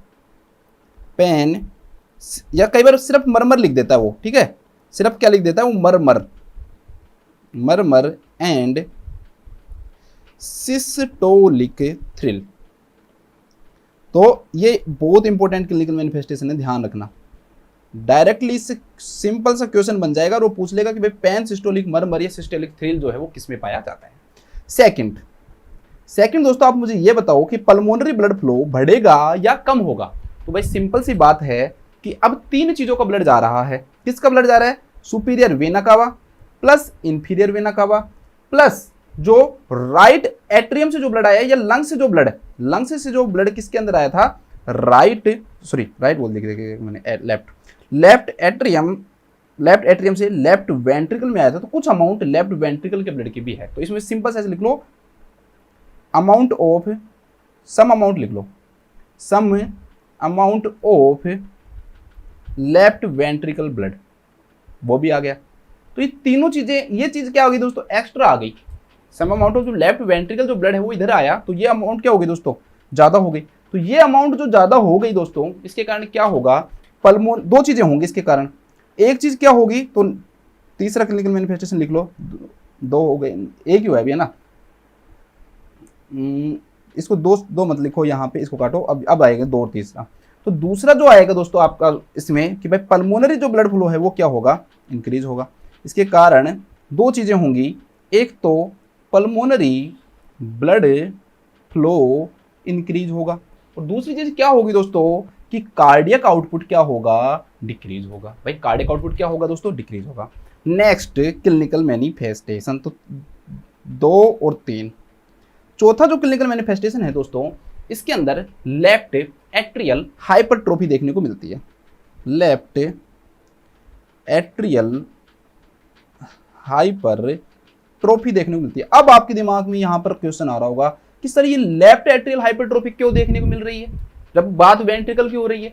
भाई एक बात बताओ, मैंने कहा पल्मोनरी ब्लड फ्लो क्या हो गया, बढ़ गया, लंग्स से अब फिल्टर करके या कैसे भी लंग्स से जो ब्लड आ रहा है, जो फिल्टर हो चुका वो भी, और जो सुपीरियर वेना कावा और इंफीरियर वेना कावा का ब्लड है वो भी। देखो समझो, यहां पर जो ब्लड आएगा आपका लेफ्ट एट्रियम में वो ज्यादा आएगा। क्यों आएगा भाई, सुपीरियर वेना कावा और इंफीरियर वेना कावा का तो ब्लड है ही जो लंग्स के पास पहुंच रहा है, लेकिन साथ में लंग्स के पास में जो ब्लड उसने फिल्टर कर दिया, दोबारा से उसको दे दिया बेचारे को, तो यहां पर जो ब्लड पहुंचेगा ना वो भी तो ज्यादा पहुंचेगा ना। यहां पर जो ब्लड पहुंचेगा वो सुपीरियर वेना कावा का ब्लड जो फिल्टर हुआ है, इंफीरियर वेना कावा का जो ब्लड फिल्टर हुआ है, और साथ में दोस्तों जो ब्लड इसने पहले फिल्टर कर दिया था लेफ्ट वेंट्रिकल का कुछ अमाउंट, वो भी पहुंचा है। तो ये तीनों अमाउंट क्या होंगी दोस्तों, ज्यादा होंगी। तो मोर वॉल्यूम ज्यादा होगा, तो ज्यादा वॉल्यूम हमेशा ज्यादा रहेगा, तो लेफ्ट एट्रियम में क्या जाती है, हाइपरट्रोफी आ जाती है। लेफ्ट एट्रियम के अंदर क्या जाती है, हाइपरट्रोफी आ जाती है। तो नेक्स्ट क्या होगा, 5वां, लेफ्ट एट्रियल हाइपरट्रोफी। आपसे पूछे कोई कि भाई रीजन क्या होता है, तो इसमें आपको होगा कि more volume reaches to left atrium. Left atrium के अंदर जो ब्लड का जो वॉल्यूम है दोस्तों, जो पहुंच रहा है वो क्या होता है, ज्यादा पहुंचता है। ठीक है, S1 और S2 जो साउंड है दोस्तों वो एक्चुअली में मास्क्ड हो जाती है, मतलब इतनी नहीं सुनती जितनी क्या सुनेगा pan systolic murmur and systolic thrill. तो इसका जो स्थान जो है ना दोस्तों, S1 और S2 का वो कौन ले लेता है, पैन सिस्टोलिक मरमर और सिस्टोलिक थ्रिल ले लेता है। एक क्वेश्चन मुझे यहाँ से याद आया, आपको याद रखना कि इसमें वो कई बार स्पेस पूछ लेता है कि कहाँ सुनाई देती है। तो 3rd, 4th and 5th intercostal space, 3रा, 4था और 5वां जो इंटरकोस्टल स्पेस है दोस्तों, इसके अंदर ये मेनली क्या होती है, देती है। अब नेक्स्ट देखो, नेक्स्ट क्या हुआ दोस्तों, लंग्स के पास में जो ब्लड है वो ज्यादा पहुंचा। ठीक है, पल्मोनरी जो फ्लो है दोस्तों वो क्या हुआ, बढ़ गया। अब पल्मोनरी फ्लो बढ़ने के कारण एक तो पर्सन थोड़ा भी जब काम करता है उसके वो डिजनिया होगा। दो कारण हैं डिजनिया के। एक तो भाई देखो कार्डियक आउटपुट कम हुआ तो बॉडी टिश्यूज को जो ऑक्सीजन जो मिल रही थी या ब्लड जो मिल रहा था वो कम मिलेगा उसके कारण भी। और एक लंग्स के पास खुद भी जो फ्लो है दोस्तों वो ज्यादा हो गया। एक लंग्स के अंदर कभी भी ब्लड ज्यादा हो रहा है तो मतलब वाटर ज्यादा हो रहा है, और उस कंडीशन में हमेशा चेस्ट इन्फेक्शन के जो चांसेज होते हैं, चेस्ट इन्फेक्शन के जो चांसेज होते हैं दोस्तों वो हमेशा ध्यान रखना ज्यादा हो जाते हैं। क्या हो जाते हैं? चेस्ट इन्फेक्शन के चांसेस ज्यादा हो जाते हैं। एक क्वेश्चन और लिखो, मेनली जो पर्सन है वो जब तक 6 से 10 साल का होता है, ठीक है, दो चीजें बताऊंगा यहाँ पे, 6 to 10 वीक्स, 6 से 10 साल नहीं weeks, sorry weeks of age, 6 से 10 सप्ताह, जब पर्सन 6 से और 10 सप्ताह का रहता है तब ये डिजीज है ना मेनली सिम्टोमेटिक होती है। उसके अंदर अगर सिम्टम्स आना स्टार्ट होंगे तो वो लगभग 6 से 10 सप्ताह में आते हैं। मतलब कि 6 से 10 सप्ताह के पहले ज़्यादातर इसके जो सिम्टम्स हैं, वीएसडी के जो सिम्टम्स है दोस्तों वो देखने को नहीं मिलते। दूसरी बात, 70 to 80% ऐसे केसेज होते हैं जिसके अंदर जो वीएसडी जो होता है बहुत स्मॉल होते हैं, साइज के अंदर इतना स्मॉल होता है कि अपने आप ही क्या हो जाता है दोस्तों, 3 साल तक आते आते बच्चे के अंदर क्या हो जाता है, डिसअपियर हो जाता है। तो दूसरी चीज क्या हुई दोस्तों कि वीएसडी अपने आप बंद हो जाता है। इसे हम बोलते हैं स्पॉन्टेनियस क्लोजर ऑफ वीएसडी। इसे हम किस नाम जानते हैं? Spontaneous closure of the VSD. अब इसमें क्या लिखोगे कि स्मॉलर वीएसडी, स्मॉलर जो वीएसडी है वो क्या हो जाती है दोस्तों, डिसअपियर हो जाती है, डिसअपियर। तो उसे हम किस नाम से जानते हैं? स्पॉन्टेनियस क्लोजर ऑफ वीएसडी के नाम से जानते हैं। अब वीएसडी का एक क्वेश्चन वीएसडी के कॉम्प्लिकेशन से बनता है दोस्तों कि भाई वीएसडी के क्या क्या कॉम्प्लिकेशन होते हैं। चाहे 3-4 कॉम्प्लिकेशन होते हैं लेकिन भाई याद हो ना हो लेकिन एक जरूर याद कर लेना, दैट इज इन्फेक्टिव एंडोकार्डाइटिस। हो सकता है कि वो आपको सीधा एंडोकार्डाइटिस लिख दे। मैं कह रहा हूं कि बाकी के बताऊंगा लेकिन याद चाहे मत करना, लेकिन एक जरूर याद करना, ये जब ब्लड बार बार जो हार्ट है दोस्तों सप्लाई नहीं कर पा रहा है, बेचारे को डबल काम करना पड़ रहा है, तो उसके कारण क्या होगा दोस्तों, कंजेस्टिव हार्ट फेलियर भी देखने को मिलता है। इसके अलावा जो प्रेशर है दोस्तों वो इधर से ब्लड इधर जा रहा है, अरोटा को भी प्रॉब्लम हो रही है तो अरोटिक रीगर्जिटेशन भी हो जाता है कई बार, रीगर्जिटेशन। तो अरोटिक जो रीगर्जिटेशन है वो भी देखने को मिला। लंग्स के पास ब्लड क्या पहुंचा दोस्तों, ज्यादा पहुंचा, और लंग्स के पास में अगर ज्यादा ब्लड पहुंचेगा तो पल्मोनरी हाइपरटेंशन देखने को मिलेगा। तो ये इसके क्या है, कॉम्प्लिकेशन है। लेकिन एक कॉम्प्लिकेशन आपको जरूर याद होना चाहिए, that is infective endocarditis, infective endocarditis. बस ये जरूर याद होना चाहिए, बाकी के नहीं पढ़ोगे तो भी काम चल जाएगा। इसके बाद में हम बात करते हैं दोस्तों डायग्नोस्टिक इवाल्युएशन की, भाई क्या क्या डायग्नोस्टिक इवाल्युएशन हम इसके अंदर कर सकते हैं। तो एक तो इसके अंदर हम करते हैं दोस्तों एक्सरे। एक्सरे में मैंने आपको बताया था कि इंक्रीज पल्मोनरी ब्लड फ्लो दिखाई देता है, इंक्रीज पल्मोनरी जो एक्चुअली पल्मोनरी जो वेसल्स है ना दोस्तों उनके अंदर दिख जाता है कि भाई ज्यादा क्या है, फ्लो है, तो इनके पल्मोनरी या लंग्स ब्लड फ्लो भी लिखा हो सकता है, ब्लड फ्लो ये क्या होता है, बढ़ा हुआ दिखाई देता है लंग्स के अंदर। तो इससे क्या होता है दोस्तों, वो एक्सरे के अंदर दिखाई देता है वो, ठीक है, ये एक्सरे के अंदर क्या होता है, सीन होता है। इसे एक टर्म और बोलते हैं, याद रखना चाहो तो लिख लेना, पल्मोनरी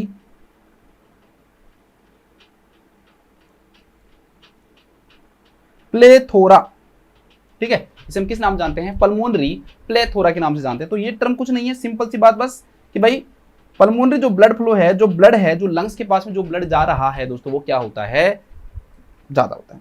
बस उसे किस नाम जानते हैं, पल्मोनरी प्लेथोरा के नाम से जानते हैं। कई सारे डिसऑर्डर हैं, ऐसे नहीं है कि यही है, और भी कई डिसऑर्डर्स हैं, जब मैं आपको पूरा पढ़ाऊंगा तब उसमें बताऊंगा। इसके अलावा दोस्तों ऐसे पर्सन के अंदर हम क्या करते हैं, ईसीजी करते हैं। थर्ड दोस्तों ऐसे पर्सन के अंदर हम इको करते हैं, इको कार्डियोग्राफी, जो कि सबसे अच्छा टेस्ट है इसके लिए। मतलब कि ये है कि लगभग 90%, ठीक है, 90% जो बच्चे हैं उनको हम क्या कर लेते हैं, इकोकार्डियोग्राम से ही क्या कर लेते हैं दोस्तों, आइडेंटिफाई कर लेते हैं। 90% जो बच्चे हैं ना दोस्तों उनको हम इकोकार्डियोग्राम से क्या कर लेते हैं, आइडेंटिफाई कर लेते हैं। लास्ट क्या है दोस्तों आपका, हिस्ट्री एंड फिजिकल एग्जामिनेशन, भाई सिम्टम्स के द्वारा और आप अस्कल्टेशन के द्वारा।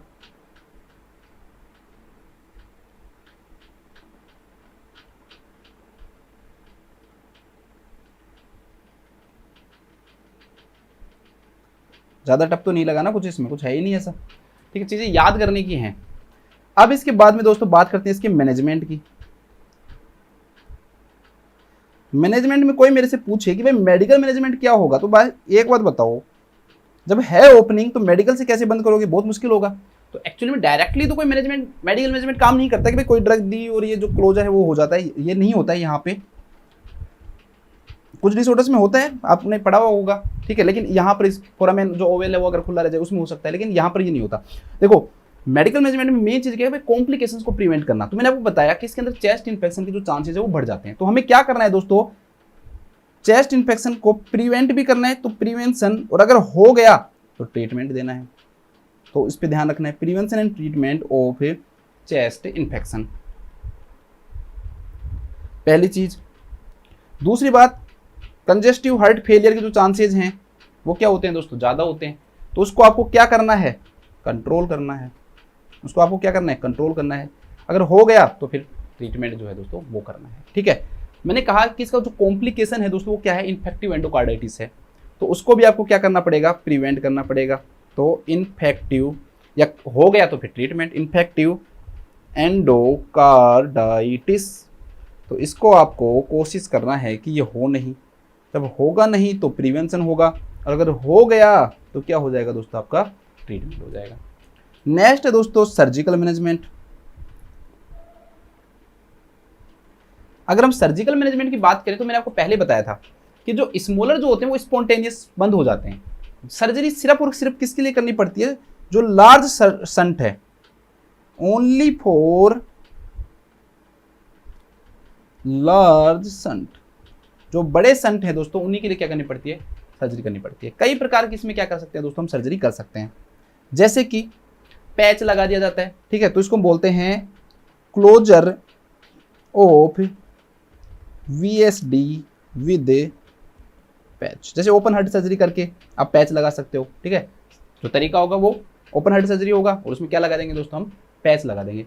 एक क्वेश्चन आ जाता है दोस्तों कि सर्जरी का कॉम्प्लिकेशन क्या होता है, तो कंप्लीट हार्ट ब्लॉक। कॉम्प्लिकेशन अगर पूछे तो वो आएगा कंप्लीट हार्ट ब्लॉक। कॉम्प्लिकेशन क्या होगा, कंप्लीट हार्ट ब्लॉक हो जाएगा इसमें, ठीक है। एक इसकी जो सर्जरी है ना दोस्तों, कैथेटर के द्वारा भी इसको क्लोज किया जाता है, बस वो लिख लेना। दूसरी जो सर्जरी होगी दोस्तों, ठीक है, ओपन हार्ट सर्जरी करके तो आप कर ही सकते हो जिसमें आप पैसे लगा दोगे, और दूसरा आप कैथेटर का यूज करके भी इसको कर सकते हो। तो इसको बोलते हैं catheter closure of VST, catheter closure of VST. अब आपका आता है दोस्तों मेन नर्सिंग मैनेजमेंट, जो कि ये क्वेश्चन है, इसी में बताऊंगा मैं पूरा। अब मेन आपका क्या आता है, नर्सिंग मैनेजमेंट आता है। तो नर्सिंग मैनेजमेंट के लिए हम पहुंचते हैं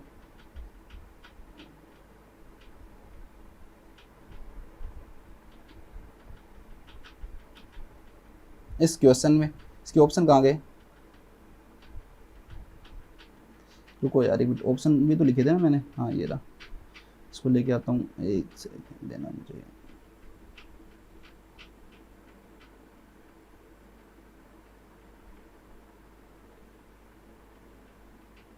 अरे यार क्या हो गया, हाँ हो गया, चलो ठीक है। अब इसमें ऑप्शन है आपके पास, इस क्वेश्चन के अंदर ये सारे ऑप्शन हैं। अब देखो दोस्तों, यहां पर जो भी ऑर्डर होगा, वेंट्रिकल सेप्टल डिफेक्ट का सर्जरी, मान लो वो जो पर्सन है उसकी सर्जरी हुई है और ओपन हार्ट सर्जरी के द्वारा उसको रिपेयर किया गया है। अब उसके बाद में आपको क्या करना है दोस्तों, नर्सिंग मैनेजमेंट करना है। नर्सिंग मैनेजमेंट यहीं पे बताऊंगा। नर्सिंग मैनेजमेंट के अंदर हम फॉलो करेंगे ABC रूल को। किस रूल को फॉलो करेंगे दोस्तों, ABC रूल को फॉलो करेंगे। तो सबसे पहले हम एयरवे को देखेंगे। इसमें हार्ट रेट है, ऑपरेटिव साइट है, यूरिनरी आउटपुट है, रेस्पिरेटरी स्टेटस है और इंट्रावेनस कैथेटर है। बताओ एयरवे किस में दिखाई दे रहा है, रेस्पिरेटरी स्टेटस के अंदर है, ठीक है। एयरवे किस में दिखाई दे रहा है, आपका रेस्पिरेटरी जो स्टेटस उसके अंदर क्या दिखाई दे रहा है, एयरवे दिखाई दे रहा है। तो सबसे पहले हम क्या करेंगे दोस्तों, फोर्थ में रेस्पिरेटरी जो स्टेटस है पेशेंट का वो क्या करेंगे, हम चेक करेंगे। इसके बाद में आता है दोस्तों आपका ब्रीथिंग और सर्कुलेशन। दो चीजें आती हैं, ब्रीथिंग और सर्कुलेशन। तो आप सर्कुलेशन का पता कैसे लगाओगे भाई, मैं आपको कहूँगी आपको सर्कुलेशन का पता लगाना है तो आप कैसे लगाओगे। तो मैं कहूँगा कि भाई सर्कुलेशन का पता नहीं, आप पल्स देख लो, ठीक है, वाइटल साइन चेक करो। जो वाइटल साइन है उसके द्वारा मेन जो पल्स है वो आपको क्या बताएगी दोस्तों, सर्कुलेशन बताएगी। तो दूसरी चीज हम क्या देखेंगे, इसमें पल्स कहीं दे रखा है क्या नहीं दे रखा, पल्स दे रखा है मतलब हार्ट रेट, सर्कुलेशन वैसे तो कुछ दे नहीं रखा। अब सर्कुलेशन के अंदर दो चीजें यहाँ पर हैं, एक तो हार्ट रेट है तो दूसरे पे हार्ट रेट आ जाएगा। नेक्स्ट चीज यहाँ पर क्या है दोस्तों, भाई सर्कुलेशन में बॉडी फ्लूइड का तो सर्कुलेशन होता है ना, तो नेक्स्ट बॉडी फ्लूइड से रिलेटेड आएगा। तो बॉडी फ्लूइड से रिलेटेड जो है ना दोस्तों, इस पर्सन को बॉडी फ्लूइड की भी क्या है, जरूरत है, क्योंकि फ्लूइड लॉस होता है तो सर्जरी के बाद उसको एनपीयू रखा गया होगा। इसलिए हम आईवी कैथेटर को देखेंगे, इंट्रावेनस जो कैथेटर है ना दोस्तों उसको भी देखेंगे। अब आपको मैं दोबारा समझाऊंगा, इसको मुझे पता आपको दिक्कत हो रही होगी। देखो मैं कह रहा हूँ कि आपको एबीसी वाला रूल फॉलो करना है, एयरवे, ब्रीथिंग, सर्कुलेशन। एयरवे आपका किससे निकल गया, रेस्पिरेटरी स्टेटस से, ठीक है। ब्रीथिंग का या ब्रीथिंग मान सकते हो आप रेस्पिरेटरी स्टेटस में, एयरवे ओपन है, रेस्पिरेटरी स्टेटस है वही है। इसके बाद में सर्कुलेशन, सर्कुलेशन में आप क्या देखो दोस्तों, आप हार्ट रेट देख लो, ठीक है। इसके अलावा सर्कुलेशन के लिए आप बीपी देख लो, या फिर आप जो बॉडी का जो फ्लूइड है उसका भी ध्यान रखना जरूरी होता है, वो भी सर्कुलेशन में आता है। तो देखो एक तो इसमें हार्ट रेट दे रखी है तो उस हार्ट रेट देख लिया, दूसरा बॉडी का फ्लूइड, फ्लूइड किससे देंगे, कैनुला से। कैनुला क्या होता है, आईवी कैथेटर, इंट्रावेनस कैथेटर, तो उससे दे देंगे। तो 4, 1, 5।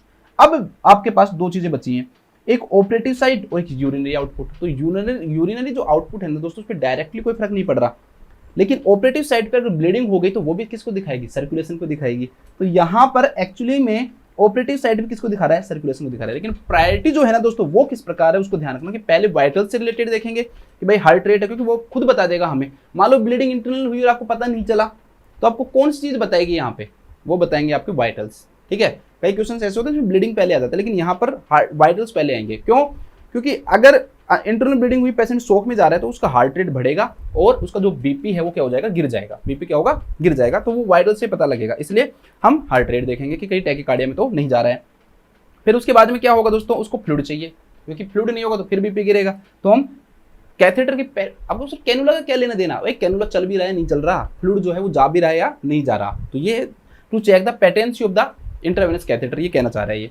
इसके बाद में वापस से वही ब्लीडिंग हो गई तो वो भी सर्कुलेशन में, तो ऑपरेटिव साइट भी आ गई। और लास्ट अदर्स, बाकी की जो भी चीजें आएंगी वो यूरिनरी आउटपुट आएगा। तो 4, 1, 5, 2, 3 इसका क्या हो जाएगा दोस्तों, आंसर हो जाएगा। मैंने यहाँ पर एक्चुअली में मैं देख यहाँ पे रहा था कि आंसर क्या होगा, फिर मैंने लिख दिया डी में, तो बच्चे सोच रहे हैं सर ये सी लिखा होगा आपने, तो एक्चुअली में जो आंसर आएगा वो क्या आएगा आपका, डी आएगा। इसलिए मैं उस टाइम हंस रहा था कि भाई इसका क्या आंसर होगा, दिख गया होगा आपको। तो 4, 1, 5, 2 और जो 3 है दोस्तों वो इसका क्या हो जाएगा, आपका राइट आंसर हो जाएगा, ठीक है। That is the right answer. इसके बाद में हम देखते हैं नेक्स्ट क्वेश्चन।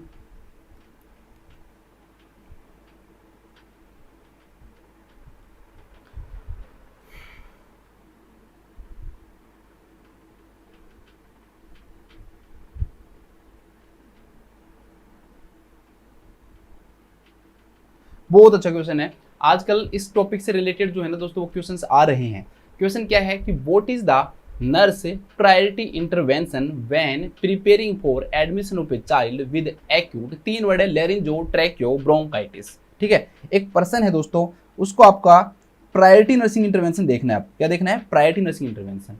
पेशेंट को जो डिजीज है दोस्तों क्या है, लेरिंजो ट्रैकियो ब्रोंकाइटिस है। 4 ऑप्शन है, बताओ क्या होगा आंसर। पहला है pad the side rails of the crib, मतलब बच्चे का जो बेड है, छोटा जो बेड होता है वो क्रिब बोलते हैं उसको, उसके साइड जो रेल्स है दोस्तों उनको आप क्या कर दो, पैड कर दो, इसको इस पे पैड लगा दो कि भाई बच्चे को इंजरी नहीं हो। पैड मतलब कपड़ा लगा कर उसको करना, कवर करना, ताकि इंजरी नहीं हो, ठीक है, पहला। सेकंड क्या देखा, arrange for a quiet and cool room, कि भाई जो बच्चा है ना उसको आप जो रूम जो दो वो कैसा दो, क्वाइट दो और कूल रूम दो। थर्ड क्या दे रखा है दोस्तों, place a tracheostomy set at the bed side, कि बच्चे के बेड साइड जो है दोस्तों वो क्या होना चाहिए, ट्रैकियोस्टोमी सेट होना चाहिए।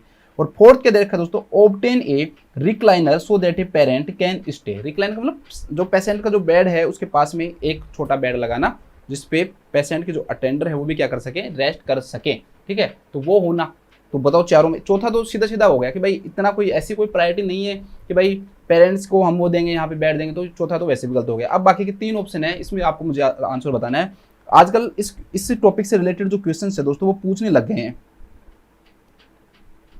तो हमारे पास है टॉपिक का नाम लेरिंजो ट्रैकियो ब्रोंकाइटिस। भाई 3 चीज हो गई, लेरिंग्स का, ट्रैकिया का और दोस्तों किसका, ब्रोंकाई का इन्फेक्शन ही क्या कहलाता है, लेरिंजो ट्रैकियो ब्रोंकाइटिस कहलाता है। लेकिन वो कई बार से ये नहीं लिख कर क्या लिख देता है दोस्तों, आपका क्रॉप लिख देता है। क्या लिख देता है, क्रॉप लिख देता है। तो क्रॉप जो है दोस्तों वो भी क्या कहलाता है, लेरिंजो ट्रैकियो ब्रोंकाइटिस कहलाता है। क्या कहलाता है, laryngo tracheo bronchitis is also known as croup. तो सिंपल सा क्रूप इज, इसमें लिख दे ओनली लेरिंजाइटिस, ठीक है, या इससे रिलेटेड और लिख दे ब्रोंकाइटिस, लेरिंजो ट्रैकियो ब्रोंकाइटिस, ऐसे ऑप्शन में सिंपल सा तो पता होना चाहिए। 3 ऑर्गन इसके अंदर क्या है, इन्वॉल्व है, लेरिंग्स है, ट्रैकिया है और ब्रोंकाई है, ठीक है, ध्यान रखना।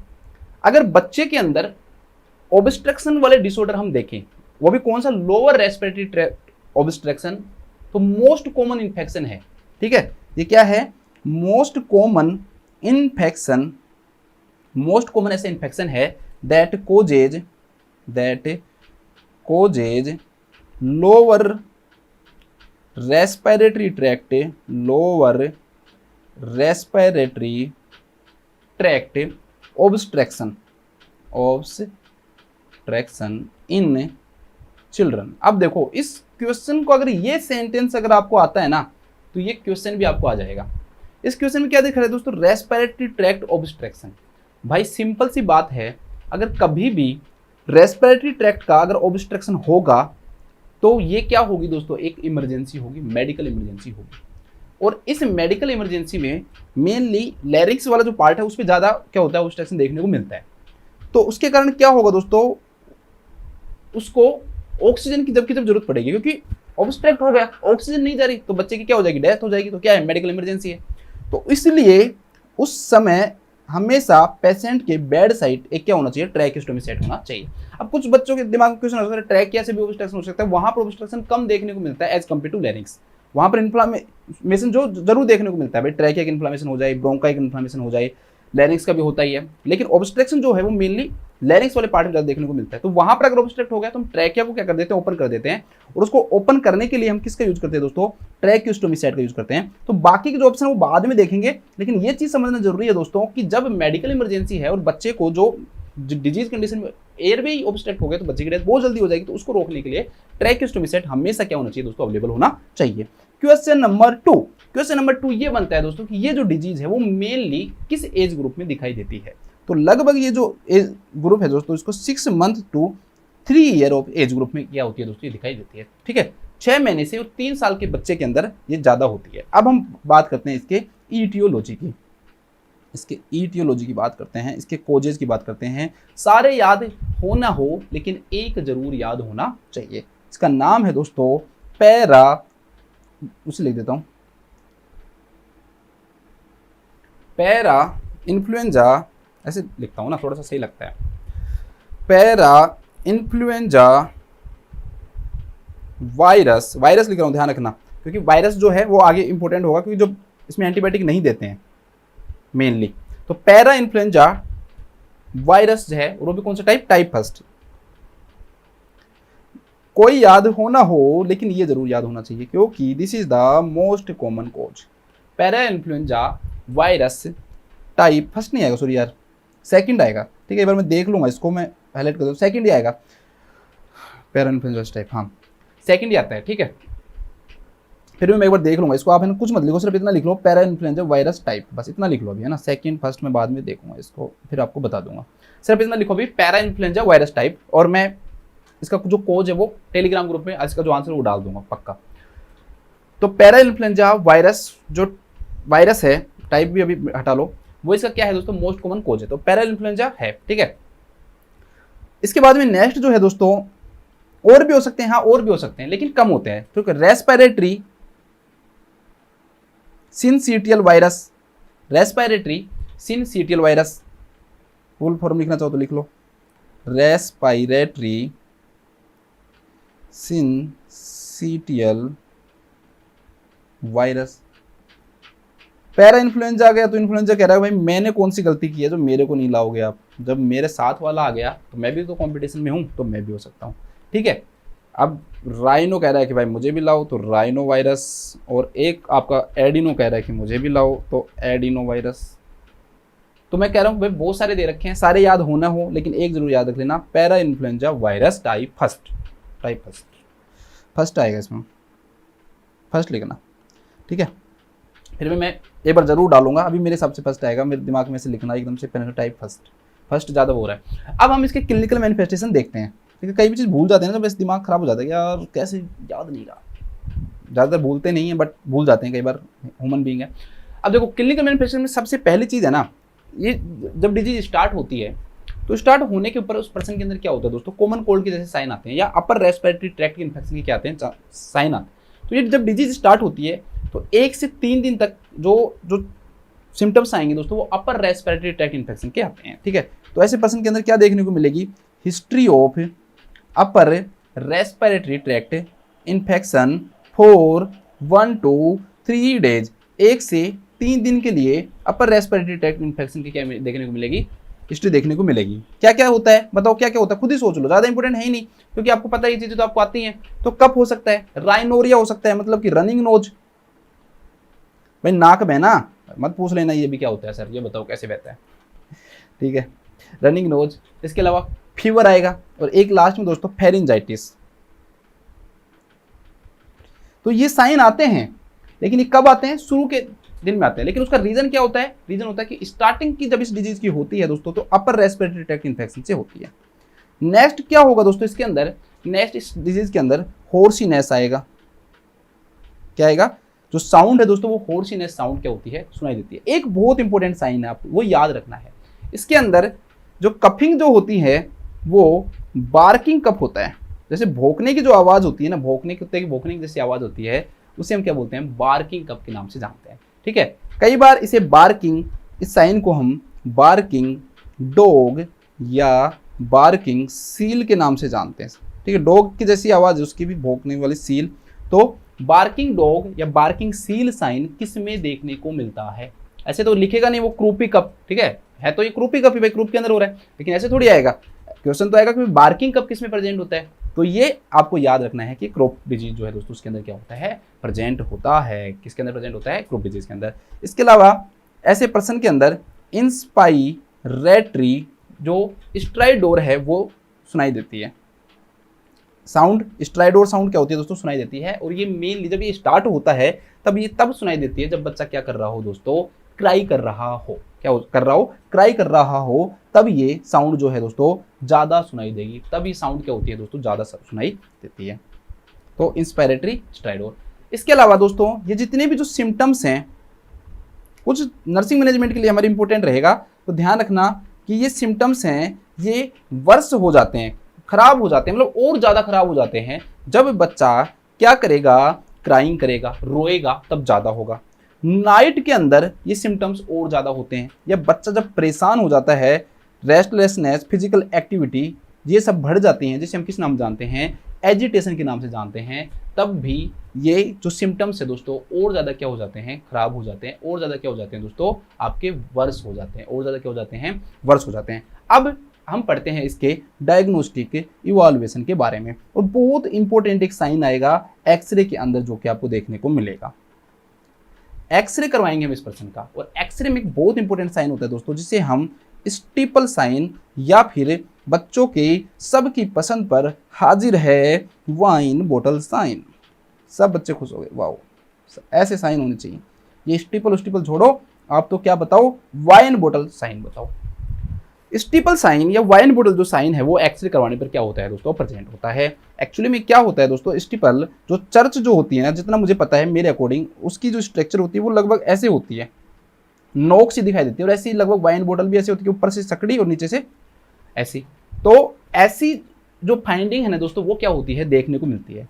कारण क्या होता है दोस्तों, ऑब्स्ट्रक्शन होता है, टैपरिंग होता है, ठीक है। जो ट्रैकिया वाला जो रीजन है दोस्तों उसका टैपरिंग हो जाना, एयरवे का टैपरिंग हो जाना, ऑब्स्ट्रक्शन हो जाना, तो उसके कारण वाइन बोतल साइन या स्टीपल साइन देखने को मिलता है। अब आप सब लोगों की फरमाइश पर हाजिर है आपका अपना स्टीपल साइन। देखो अब आपको अच्छे से दिखाई दे रहा होगा, यहां पर ये एक स्ट्रक्चर बन रही है, थोड़ा सा ध्यान से देखना, इस प्रकार की स्ट्रक्चर बन रही है। दोबारा से मिटाता हूं, अब देखो, अगर थोड़ा सा क्वालिटी सही है तो मेरे हिसाब से तो दिखना चाहिए, ठीक है। लेकिन फिर भी अगर नहीं दिखे तो एक ऐसी साइन दिखाई देता है, ठीक है, नहीं दिखे तो ऐसा साइन दिखाई देता है, ऐसी परछाई सी बनती है एक, तो इसे हम स्टीपल साइन के नाम से जानते हैं, या फिर इसे हम वाइन बोतल के नाम से जानते हैं। स्टीपल साइन या इसे हम किस नाम जानते हैं दोस्तों, वाइन बोतल साइन के नाम से जानते हैं, ठीक है। ये क्रॉप है, ये एपिग्लोटिस रीजन हो गया, इधर आगे ट्रैकिया, इसके अंदर इसने दिखा रखा है कि नॉर्मल कैसे होगा, और यहाँ पर क्या हो जाती है, स्वेलोइंग हो जाती है, स्वेलोइंग नहीं, स्वेलिंग, ठीक है, स्वेलिंग हो जाती है। तो swollen voice box larynx and trachea के अंदर क्या आ जाती है दोस्तों, स्वेलिंग आ जाती है, ठीक है। बस ये दिखा, देखो यहाँ पर कुछ स्वेलिंग नहीं दिखाई दे रही है, लेकिन यहाँ पर जो स्ट्रक्चर ऐसे दिखाई दे रही, तो ये क्या होता है, स्वेलिंग दिखाई देती है। छोड़ो, आ जाओ नेक्स्ट, बायनोडल साइन। डायग्नोस्टिक वाले से हमने क्या किया दोस्तों, एक्सरे करके देखा, एक्सरे से हमें ये चीज़ क्या हो गई पता लगे। बस मैं इंपॉर्टेंट एग्जाम के पॉइंट ऑफ व्यू से यही इंपॉर्टेंट है, बाकी का कोई जरूरी नहीं है, बाकी के और सब टेस्ट भी आप करवा सकते हो, लेकिन सबसे इंपॉर्टेंट यही था एग्जाम के पॉइंट ऑफ व्यू से, तो उस हिसाब से पढ़ा रहा हूँ मैंने। इसके बाद में हम बात करते हैं दोस्तों मैनेजमेंट की। मैनेजमेंट में अगर केस आपको लग रहा है कि भाई इसको हॉस्पिटलाइजेशन की जरूरत नहीं है, एक माइल्ड केस है, कोई इतनी बड़ी प्रॉब्लम इसमें है नहीं, तो क्या होगा दोस्तों कि जो पर्सन जो होगा उसके अंदर सिर्फ और सिर्फ सपोर्टिव थेरेपी देने की जरूरत है। मतलब कि उसको हम कहेंगे कि भाई आप अच्छी मात्रा में क्या लो, ऑक्सीजन लो, ह्यूमिडिफाइड ऑक्सीजन देंगे, या साथ में उसे हाइड्रेशन के लिए कहेंगे। सिंपल सी बात, एक चीज और समझो, सुनो, माइल्ड केस का पता कैसे चलेगा दोस्तों, तो मेन ये है कि जब बच्चा रेस्ट करता रहेगा ना, तो कोई स्ट्राइडोर जो साउंड है वो नहीं आती है, कोई स्ट्राइडोर जो साउंड है दोस्तों वो रेस्ट पे नहीं आती है। हाँ, क्राइंग पे, एजिटेशन पे, एक्टिविटी पे, इन पे जरूर आ सकती है, लेकिन रेस्ट पे नहीं आएगी। तो नो स्ट्राइडोर एट रेस्ट, रेस्ट के ऊपर स्ट्राइडोर क्या होगा, प्रेजेंट नहीं होगा। कब प्रेजेंट होगा, क्राई करेगा, एक्टिविटी करेगा, एजिटेशन करेगा, वो करेगा। तो इसका जो मैनेजमेंट है वो कुछ ज्यादा नहीं है, सिंपल सी ह्यूमिडिफाइड ऑक्सीजन दे दो और क्या करो दोस्तों, हाइड्रेशन दो। लेकिन लेकिन लेकिन अगर जो केस है दोस्तों वो क्या हो गया आपका, सीवियर हो गया, मॉडरेट हो गया, सीवियर हो गया, या नीड हॉस्पिटलाइजेशन, कि उसको हॉस्पिटल की क्या पड़ गई दोस्तों, जरूरत पड़ गई, तब ये हमारे लिए क्या बन जाएगा, एक इमरजेंसी केस बन जाता है। तो वहां पर ऑक्सीजन, हाइड्रेशन देंगे, लेकिन हाइड्रेशन देने का जो तरीका होगा वो ओरल फ्लूइड पे न होकर हम आईवी फ्लूइड्स देते हैं, मेनली हाइड्रेशन देते हैं विद आईवी फ्लूइड्स, ठीक है। इन्फ्लामेशन है तो कोर्टिको जो स्टीरॉइड्स हैं दोस्तों वो देंगे, क्योंकि ये कैसा काम करते हैं, आपका एंटी इन्फ्लेमेटरी करते हैं। इसकी अगर आपसे पूछे कि भाई ड्रग कौन सी होती है, मेनली तो हम डेक्सामेथासोन देते हैं, तो dexamethasone is drug of choice. Crop के अंदर अगर आपसे कोई पूछे कि ड्रग ऑफ चॉइस क्या होती है, तो यही होती है। इसके अलावा दोस्तों नेबुलाइज करवाते हैं, नेबुलाइजेशन, और नेबुलाइजेशन किसके साथ करवाते हैं, विद एडीआर। नेबुलाइजेशन किसके साथ करवाते हैं दोस्तों, एडीआर के साथ करवाते हैं। नेक्स्ट एंटीबायोटिक, अरे भाई एंटीबायोटिक देंगे क्या, मैं कहूँगा नहीं देंगे। आप कहोगे सर क्यों नहीं देंगे, क्योंकि हमने अभी पढ़ा है कि क्या है दोस्तों, आपका एंटीवायरल है, पैरा इन्फ्लुएंजा टाइप फर्स्ट जो है वो क्या है, एंटीवायरल है। इसके बाद में नेक्स्ट है दोस्तों आपका नर्सिंग मैनेजमेंट। बस दो चीजें लिख लेना, एक तो दोस्तों ये इमरजेंसी कंडीशन है, तो इमरजेंसी इक्विपमेंट क्या होने चाहिए, बेड साइड होने चाहिए। Emergency equipment at bed side, emergency equipment कहाँ होने चाहिए दोस्तों, बेड साइड होने चाहिए। दूसरा क्या होता है कि कई बार क्या होता है दोस्तों कि पोस्टीरियर जो फेरिंग्स है उसको देखने के लिए टंग ब्लेड का यूज किया जाता है, और वो टंग ब्लेड है दोस्तों पहले से स्वेलिंग है, तो वहाँ पर ब्लीडिंग होने के क्या होते हैं, चांसेस होते हैं। तो अवॉइड करते हैं हम, ऑब्स्ट्रक्शन को बढ़ाता है वो, तो अवॉइड करते हैं हम किसको, टंग ब्लेड को। To visualize posterior pharynx, posterior pharynx को देखने के लिए दोस्तों आप टंग ब्लेड का यूज तो कम से कम मत करो, टंग ब्लेड का यूज तो कम से कम मत करो। तो ये थोड़ा सा ध्यान रख लेना। दो तीन चीजें इंपॉर्टेंट है, पहली है कि इमरजेंसी जो इक्विपमेंट है दोस्तों आप वो क्या रखोगे, आप बेड साइड रखोगे। नेक्स्ट क्या है आपको कि ड्रग ऑफ चॉइस क्या होती है, ये पूछ सकता है, तो ड्रग ऑफ चॉइस जो है दोस्तों उसका पता होना चाहिए। नेक्स्ट क्या है दोस्तों कि जो ऑक्सीजन है वो कैसी दोगे, आप हमेशा ह्यूमिडिफाइड दोगे, ड्राई नहीं देनी चाहिए, ड्राई ऑक्सीजन नहीं देनी चाहिए। एक एक्सरे का जो साइन है दोस्तों वो पता होना चाहिए। एक जो सिम्टम्स है वो वर्ष कब होते हैं, क्राइंग में, नाइट में और एजिटेशन के दौरान। एक ये वाला साइन ध्यान रख लेना कि बार्किंग कप जो साइन है वो कौन सी डिजीज के अंदर प्रेजेंट होता है। एक इसका cause para influenza virus type first, ठीक है। एक इसकी एज ग्रुप भी ध्यान रखना, मेनली 6 मंथ टू 3 ईयर को क्या करता है, अफेक्ट करता है। एक इसकी जो डेफिनेशन है वो इंपॉर्टेंट है। तो यहाँ पर ये टॉपिक खत्म होता है। तो क्वेश्चन जो है दोस्तों उसमें ये पूछ रहा है कि भाई लेंजो ट्रैक्योब्रोंकाइटिस के अंदर क्या होगा, तो वो मैंने आपको बता दिया कि जो इसका आंसर होगा दोस्तों प्लस ए ट्रैक्योस्टोमी साइट, क्योंकि ऑब्स्ट्रक्शन अगर हो रहा है तो ऑब्स्ट्रक्शन के अंदर तो ट्रैक्योस्टोमी साइट होना चाहिए। इमरजेंसी जो ट्रे है दोस्तों वो हमेशा क्या होनी चाहिए, अवेलेबल होनी चाहिए। देखो place the side rail of the cream, हो सकता है बच्चा छोटा हो, रो रहा हो, जरूरत हो रही है, लेकिन this is not a priority नहीं है। अरेंज क्वाइट कूल रूम, ये भी कोई जरूरत है नहीं ऐसा। Obtain a recliner so that a parent can stay, भाई पेशेंट की प्रायोरिटी ज़्यादा है, ठीक है, ये प्रायोरिटी भी इतनी इंपॉर्टेंट नहीं है। एक तरफ तो बच्चा है उसको ऑब्स्ट्रक्शन हो रहा है, एक बच्चे के पिताजी कह रहे हैं कि मुझे सोना है, तो कौन सी किस पे ज़्यादा ध्यान दोगे, बच्चे के पिताजी को कहोगे कि लो आपके लिए बेड की व्यवस्था करते हैं, या फिर बच्चे के लिए कहोगे। तो इसका जो राइट आंसर आएगा दोस्तों वो क्या आएगा, place a tracheostomy set at the bed side. तो बेड साइड पे ट्रैक्योस्टोमी सेट को क्या करो, अरेंज करो। चलो ये क्वेश्चन मैं कल ही कराऊंगा, थोड़ा सा टाइम की कमी है। अभी मैंने आपको पहले ही बताया था कि मेरे को 5-7 दिन की प्रॉब्लम रहेगी, फिर मैं आपको एक अच्छी लंबी क्लास दूंगा। और कॉन्जेनाइटल हार्ट डिजीज है वो मैं अच्छे से 3-4 घंटे में या जितने भी टाइम लगता है उस हिसाब से हम पढ़ेंगे। तो सिर्फ 2 ही क्वेश्चन पढ़े हैं, तो इतना कुछ इसमें रिवाइज करने का है नहीं, तो अगली क्लास में मैं आपको रिवाइज करवा दूंगा। जब तक सभी लोग अपना ध्यान रखें, स्वस्थ रहें, खुश रहें। Thank you so much.